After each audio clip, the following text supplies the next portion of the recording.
Happy Sunday, love and reciprocity. Welcome back to my channel. Welcome to those who are new. If you don't already know, I am Trinice L. Jackson, the L is for Latoya. If you have yet to subscribe to my channel, hit the subscribe button, hit the post notification bell so that you all will be notified when I upload new content. It's been a minute, and I always say that, and I'm just going to say it's been a minute. It's been about 8-9 months since I uploaded a longer video. I've been doing little short videos, but I'm here to talk about some things.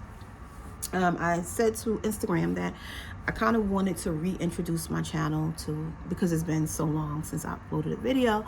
But what I will say, I'm gonna try to make it short and sweet. Love and reciprocity is the gift that God gifted me. He gave me love and reciprocity.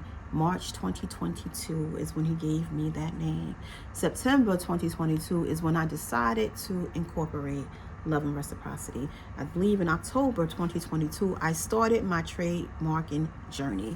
It is now January 2024, and it's here.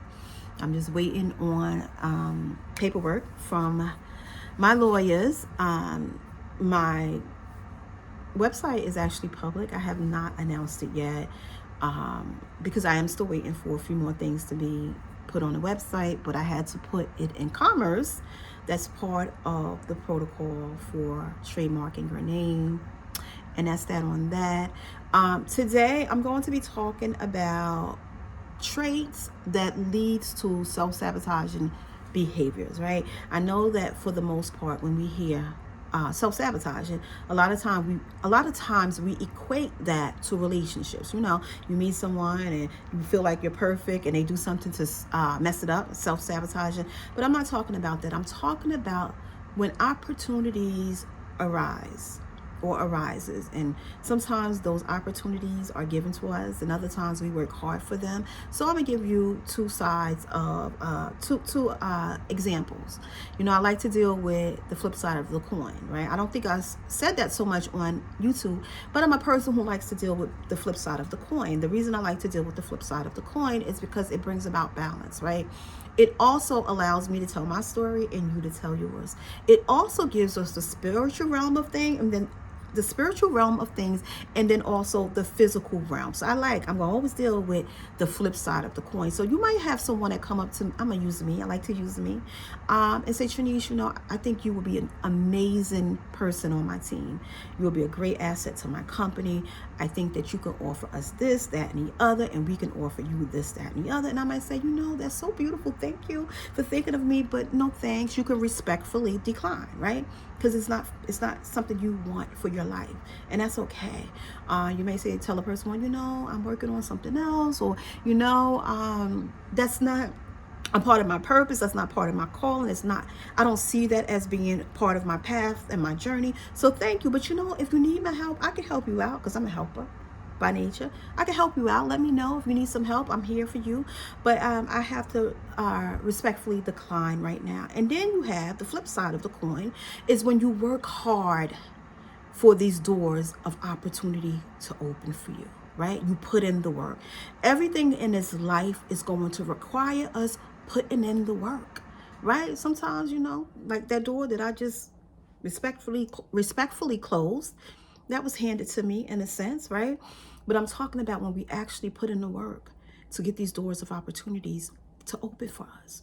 And on Instagram, I did a cover picture, and I showed that the door is partially open, meaning it was ajar, and the person standing at that door, that door that's ajar, you did a little work to get yourself there. Meaning you might have did some research, you might have asked around who's hiring or whatever it is that you are trying to accomplish, right? And then I think the second part of that photo was the door wide open, meaning you really put in the work, y'all. You put in the work. You put in the applications, you did resumes, and you did all the footwork, and you and all this. You went on an interview and everything. And then the third door showed that the door was closed, not because God closed it, not because somebody else closed it, you closed it. Why? Because of trauma-based mentality, the things that we've gone through in this life. I talk about childhood trauma so much. You would think that I have childhood trauma. I honestly don't. I don't have it. Maybe if I sat down and thought about it, and childhood trauma, you don't have to Think about it, because it's there. It's part of who you are if you allow it to be a part of who you are, if it's not healed, right? That last door, you close it because of the door can close for two reasons: trauma-based and fear-based, right? Trauma and fear, two different things. One leads to the other, right? Trauma can lead to fear, right? So I'm a person who likes to deal with problems. I don't want to be stuck on a problem. But in order for us to deal with the heart of trauma, we got to figure out from whence it came. We got to go back to the root. How did this trauma come about, right? How? What are the traits? How does the traits of trauma show up in your life? Of course, they're going to be different for everyone, right? Some people they make excuses for everything, right? Excuse after excuse after excuse. Now, that might be a little bit of fear. That might be a fear-based mentality, right? And then you have that person who has absolutely no confidence whatsoever, low self-esteem, walking in self-hatred and not self-love. Now, some people might say, well, that's a bit much, Trinice. Self-hate?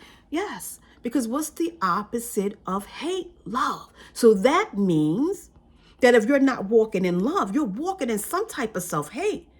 Have no confidence at all. Don't believe in yourself. Don't believe you're beautiful enough, comparing yourself to others. Let me just say, beauty is more than skin deep, right? It goes beyond the surface. Beauty is fleeting.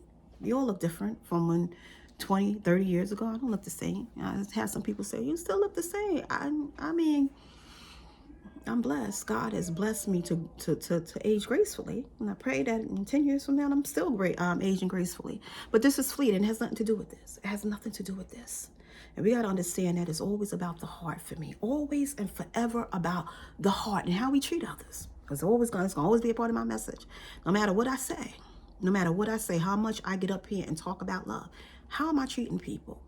You got to ask the people that live around me and who deal with me. How is she really treating people? For those who don't know, how she talk a good one, but is she treating people good, right? And that's what it's about. It's about making sure you're treating people fairly, right? Be fair. So we got to go back to the root of the problem. I did this analogy a couple years ago, maybe possibly 3 years. I'm not sure.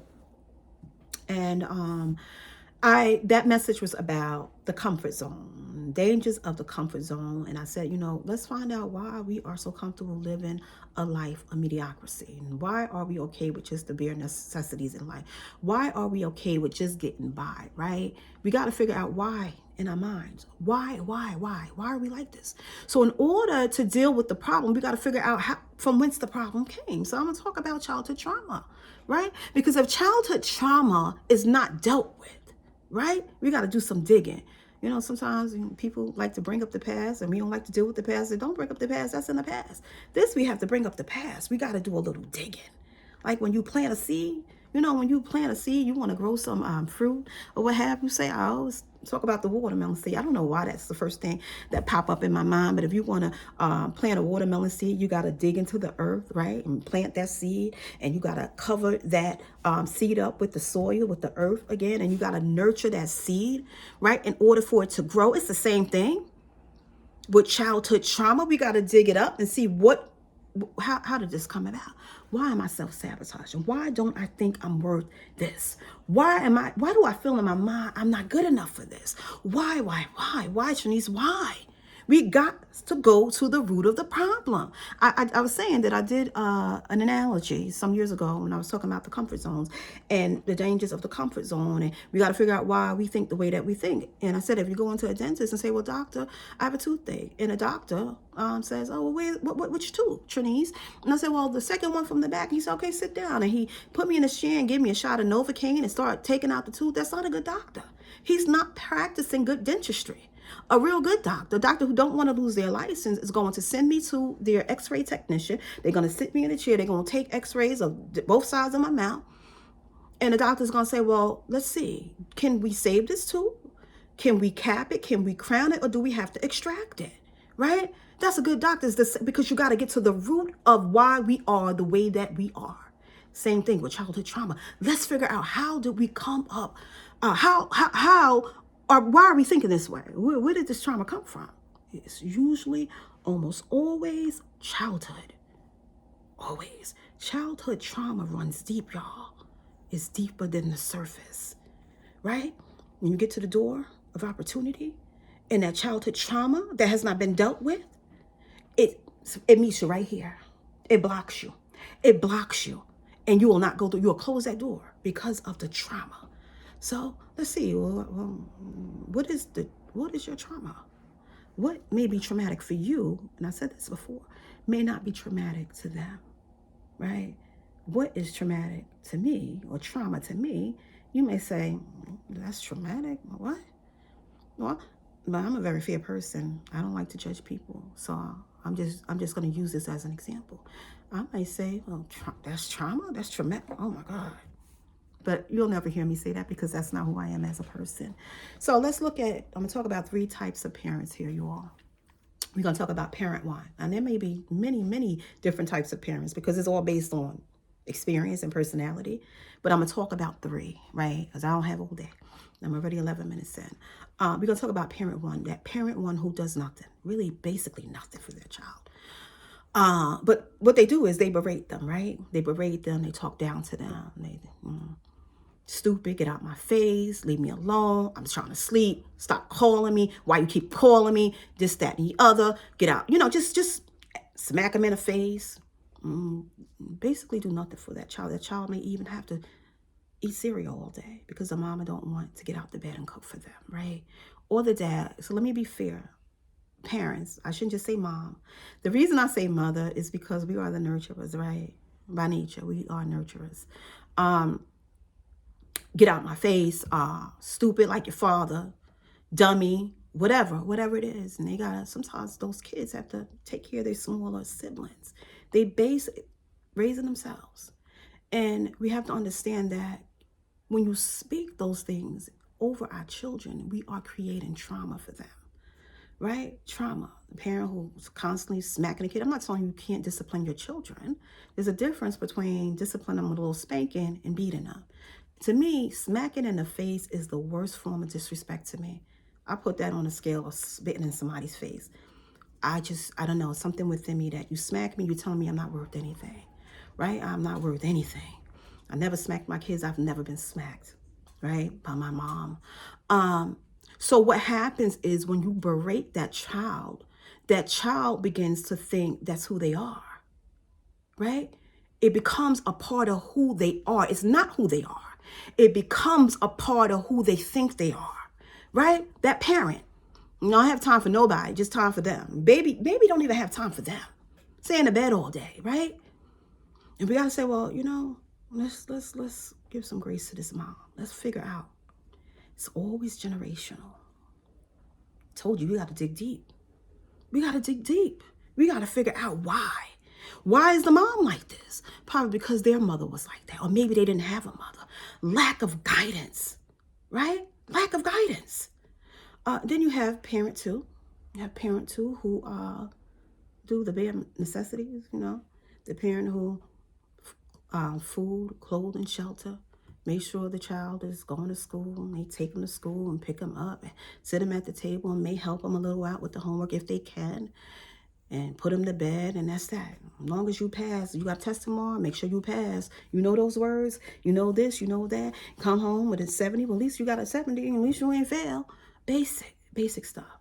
And then you have parent 3, right? Parent 3 is the parent who's going to make sure your child is clothed properly, eating healthy, going to bed at night at a decent time, roof over their heads, sitting down and speaking life into that child. Let me go back because I almost forgot an important part of the first mom or the first parents. Let me be fair. That's not fair to say mothers, just mothers, because dads, you got a responsibility as well. That first mom or parent, I'm going to say parent, right? Will not only when they speak that into that child, well, I'm gonna go to the third parent and I'm gonna go back. I think it's best I do this. So that third parent is the parent who is going to sit down and study with that child, go over the words and say, look, you can do this. Speaking life. They're not just allowing that child to exist. They're speaking life into that child. Because what they're doing is they are building a foundation of confidence, love, self-esteem, high self-esteem, right? Not overly confident, but a level of confidence that's going to help them in life. Not low self-esteem. The opposite of high is low. So you don't want your child to have low self-esteem, high self-esteem. Reinforcing that you can do anything. You get an 80 on the test, well, you can do a 90. You can even do 100 if you want to. That's the parent that I want people to learn from, right? It's not too late. You still have children that are school age, right? School age children. You have a chance to change that, change the atmosphere, right? So I wanted to say this. This is an insert for teachers, educators. I have a special love for educators. I really do. I love teachers. I love teachers. And they have a heart. They have a heart because of what's not happening in the home, right? What the parents aren't doing, right? So when the child goes to school, they give, not all, they give the teacher a hard time. But I love educators because they teach our children. They're not here to raise our children, but I will say this to you educators, that you are part of the village as well. Like there's an African proverb. We all heard the African proverb. It takes a village to raise a child. And that's very, very true. It's not just the grandparents. It's not just the auntie and uncles. It's not just the godparents. It's not just the god siblings. It's not just the next door neighbor. It's the man, or you can't, when I say that, you got to use wisdom. It's the man and the woman at the corner store behind the bodega. You're part of the village. Teachers, you are part of the village because the kids spend so much time with you. You can either reinforce what the parents are doing, meaning, calling them stupid too. I remember very quickly, quick message on this. Brandon, my youngest, very, very smart, highly intelligent. So his first grade teacher, when he was promoted into the second grade, he was in the second grade and he was promoted into the third grade, and they put him, he was in Hope class. They took him out of one class and put him in Hope because he was so smart. And I remember one day going to pick him up from school. I may have told the story before, and his first grade teacher saw him in a Hope class, and she looked at him with a frown on her face and said, "What are you doing in Hope? You in Hope?" And he said, "Yes." She said, "What are you doing in Hope?" And as a mama, I said, "Because he belongs there." "What do you mean?" She said, "Oh no, I just didn't know that he was in Hope." I said, "He's smart enough. He's intelligent. Very, very smart." And the teacher told me, I went to school one day to pick up his report card, and she said, "Brandon," she whispered it because there was other parents around. She said, "He is the star pupil. He's so smart." She said, "He teaches the other kids stuff I have never taught him." She said, "He's teaching them stuff that they learn in the fourth grade." How? Because it starts at home. It starts at home. Now, all kids are different. And I told you my son Marquise, I was 19 when I had him. So, I had time to mature and grow. And then I was in church. So things, this is why I say you have to give grace to some parents. We should give grace, extend grace to everybody, right? We live and we learn, right? So I plan to have a talk with both my boys together and separately to say, what could I have done differently as a mom to help you today? They're grown, right? But what is it so that we can deal with something? Is there something that you feel like I could have done better as a mom? Because I don't want my boys, my young men, showing up in the lives of others with trauma because of something that their parents failed to do, right? I don't want any innocent bystanders, meaning their romantic relationships or even friendships, suffering because they have trauma that I'm unaware of, right? It might be hard to hear. I know that the youngest one is going to say I sheltered him too much. I did. I sheltered him a lot. I walked him to school even when he was in 8th grade. Didn't let him go out with his friends. I sheltered him a lot. So I know that some of his gripes. But anyway, going further, what I wanted to say is that it starts at home. So even teachers, we can be a part of the problem or part of the solution. And the reason I say that is if a child comes to school unkempt, face not clean, you could tell they didn't brush their teeth, dirty clothes, hair not done. We are called to help. We are helpers. Teachers are helpers, y'all. But as parents, we got to help the teachers as well. Might have to take that child into the bathroom, wash their face and brush their teeth, or give them something to rinse their mouth out with, and comb their hair, or brush their hair, or fix their clothes, right? Because what happens is it's going to be trauma on top of trauma. They're going to come to school and other kids going to pick on them. So it's important that we all do our duty, God-given duty. This is not the world I'm talking about. I'm talking about what God calls us to do, to help one another. Be a mouthpiece for those who can't speak on their behalf, the children, right? So let's go back to the open door. When we get to that open door, we did so much work to get that door open. And then when trauma is not dealt with, it stops us from going through that door that you worked so hard. I was talking to a friend. She's very, very intelligent, college educated, very good at what she does, beautiful inside out. Works so hard. She loves her job. She loves her position, but not too happy with where she's stationed. She works so hard, so hard, so hard. A couple years, I heard she gotta go to a different school system. She gotta go. Opportunity presented itself. She worked so hard to get that door open. Went on an interview. They loved her.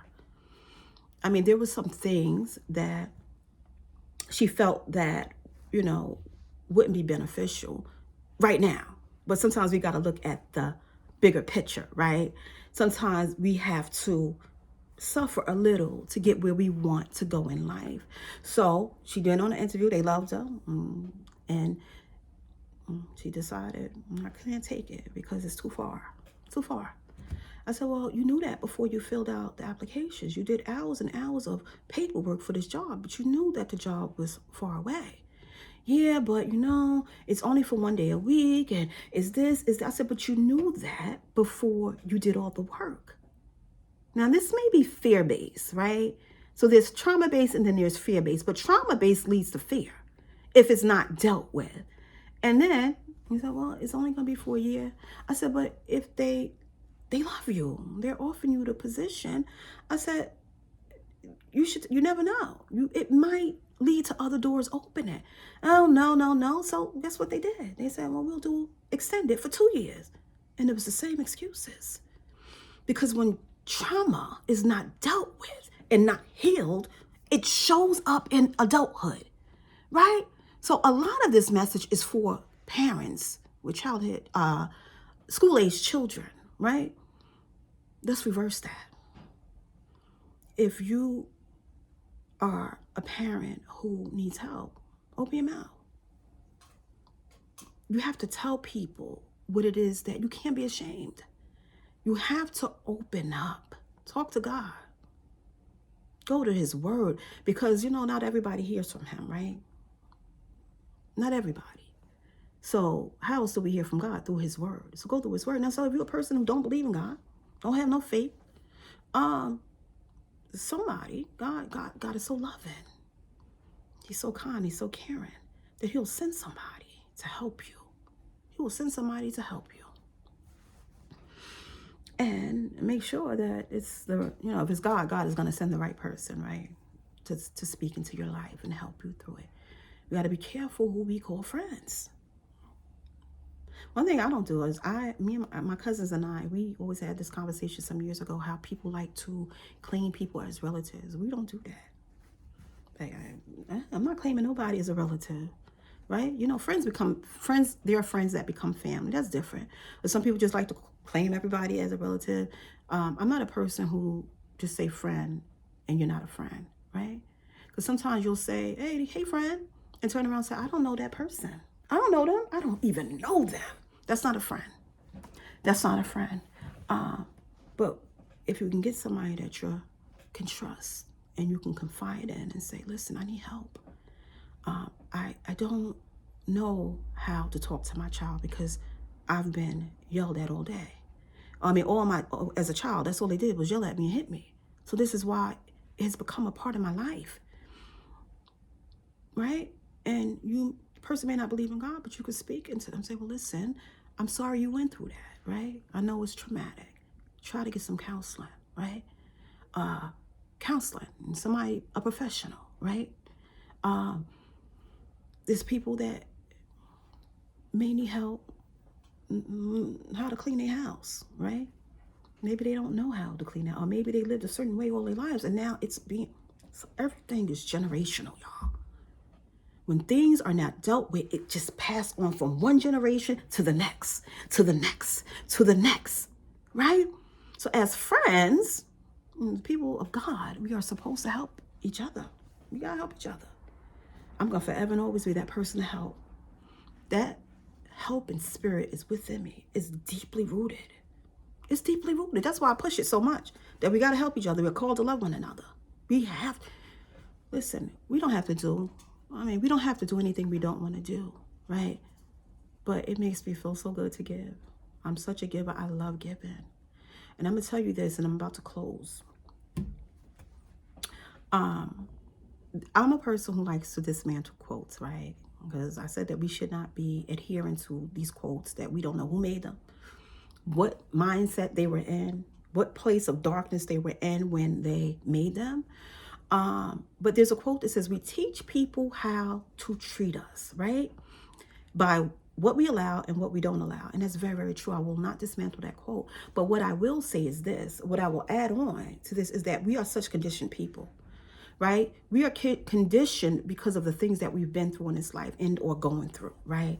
So if God sends someone into your life to pour into you in whatever way, mentally, emotionally, spiritually, financially, I'm specifically at this point talking about financially. Somebody comes into your life and you're used to the bare minimum, right? You're used to people giving you a little bit and don't give you nothing at all, and somebody comes along and bless you, and then red flags go off, or you think the person has a hidden agenda, or you think that the person wants to be seen in a certain light, and you begin to speak evil over the good that a person is doing.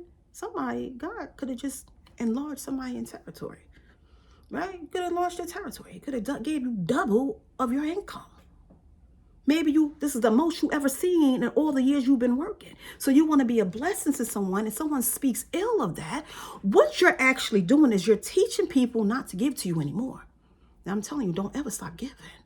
Don't ever, because I stand on the law of reciprocity. God operates by the law of reciprocity, right?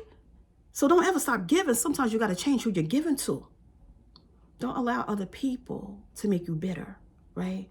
And not want to give ever again. Just sometimes you got to say, you know what? I'll have to find somebody else to bless, right? And that's that one today. That is my message. I don't know how often I'm going to be doing messages because I'm doing some other stuff. I done brought my baby boy under me, and we got some things going on that's going to be so beautiful. I'm so proud of him. It's all about his testimonies, all giving glory to God and his trials and tribulation, and God is doing amazing things. The last time my son was hospitalized, and I told you every single time I say something, here comes the devil. But I will say this, I'll never ever stop giving God the praise and the glory, right? I'll never stop. And truly, your praises will confuse the enemy. The last time my child was hospitalized, well, the second to the last time, my mom was here and she gave me some anointing oil, and I just started anointing everything. And I heard from God, and he said, he'll never be the same again. And so that was the second to the last time. And then he ended up going back again. I said, now, Trinice, you hearing from yourself. This is what you want. You hearing from yourself. But I will say that it's been, my child usually going to the hospital every 2 to 3 months. What is this? I ain't even gonna say it, but he's doing well, and I thank God for that. But that's that on that. Have a beautiful, wonderful rest of your Sunday. Welcome to a new week, because Sunday starts the new week, and have a blessed day.